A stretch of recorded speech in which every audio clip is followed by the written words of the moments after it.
যে যেখানে ইচ্ছা যখন ইচ্ছা মাইক লাগিয়ে চিৎকার করবে। বিশ্বকর্মা পুজো একটা ঠাকুর রেখে দিয়েছে আর কয়েকটা বড় বড় বক্স রেখে দিয়েছে, আর কিছু নেই। আর সারাদিন বেদম আওয়াজ। মুসলিম যারা ভোরবেলা জোর করে আজান শুনতে চান না, তাদের ক্ষেত্রে ডেসিবেল কমানো এবং তার সঙ্গে একগুচ্ছ বিধিনিষেধ, হিন্দুরা খুশি।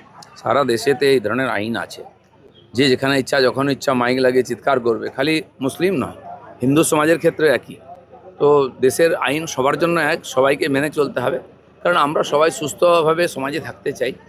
কেন আজকাল মানুষের অনেক সমস্যা, হাইপার টেনশন থেকে বিপি, সুগার, অসুস্থ বয়স্করা আছেন, বাচ্চাদের পড়াশোনা আছে, সব জায়গায় বিঘ্ন হয়। তো আমরা চাইবো সাধারণ মানুষ সবাই মিলে আইন মেনে করুন, তাহলে কারো কোনো সমস্যা হবে না, সরকারকেও বেশি কষ্ট করতে হয় না। নাহলে সরকারকে বাধ্য হতে হবে কড়া স্টেপ উঠাবার জন্য। এই লাউড স্পিকারের ক্ষেত্রে বিধিনিষেধ, ডিজে বক্স, সেই ডিজে বক্সের ক্ষেত্রেও কি বিধিনিষেধ বা সমস্ত রকমের আমি দেখেছি।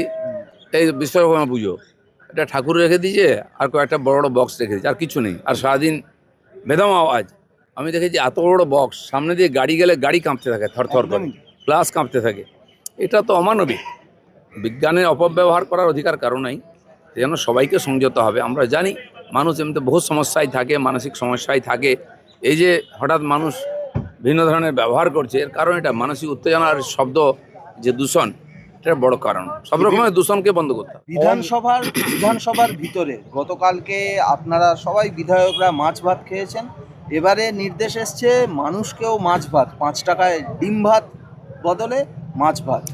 একদিন ডিম ভাত যেটা 5 টাকায় ছিল, ওটা চালু থাকবে। তার সঙ্গে মাছকেও ইন্ট্রোডিউস করা হবে, আর একটু তার কোয়ালিটি ঠিকঠাক করা হবে যাতে লোক খেতে পায়। একটু কোয়ান্টিটি বাড়ানো হবে, আরও বেশি জায়গায় করা যায় কিনা, এটা গরিব মানুষদের জন্য ব্যবস্থা আছে, সেটাকে ঠিকঠাক করা। এক্ষেত্রে কি কোনো দিনক্ষণ ঠিক হয়েছে বা ও সঙ্গে সঙ্গে লাগু হয়ে গেছে। সিএম বলে দিয়েছেন যত তাড়াতাড়ি সম্ভব ওটা চালু হয়ে যাবে। ওটা কি 5 টাকাতেই থাকবে? আপাতত 5 টাকা আছে, দেখা যাক। যদি মনে হয় বাড়াবার দরকার আছে, খরচা যদি বাড়ে তখন সরকার ভাববে।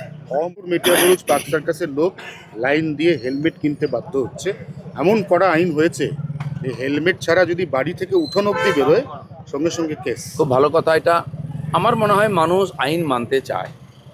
কিছু কিছু লোক, নেতা, তারা তাদেরকে মানে আইন না মানার জন্য উৎসাহ দেয় এবং এটা বোঝাবার চেষ্টা করছে যে আমি তোমার সঙ্গে আছি। আর এটা মানুষের অভ্যাস হয়ে যায়, তারা ভাবে আমাকে অনেক কিছু করতে, তাতে কোনো লাভ হয় না। আর সেই জন্য সমাজের লোকেরা নিজের থেকেই মানবে, আমরা আশা করি। সব দিক দিয়ে ভালো, নিজের জন্য প্রথম ভালো, আর তারপর আইন শৃঙ্খলার জন্য ভালো। দাদা, 5 ধন্যবাদ। টাকার যে মাছ ভাত সেইটা পাওয়া যাবে কোথা থেকে? সেখান থেকে ডিম ভাত পাওয়া যাবে? মা ক্যান্টিন যেখানে চলছে ওখানেই পাওয়া যাবে। নাম কি মাই থাকবে? দেখা যাক, মা তো আছেই আমাদের। অন্নপূর্ণা হবে। সেটা কি মায়ের প্রতি কারো ঝগড়া নেই, দাদা, সেটা কি আজকে থেকেই চালু হবে? তাতেই চালু হয়ে যাবে, হয়তো গিয়ে চালু হয়ে গেছে দেখবেন। সব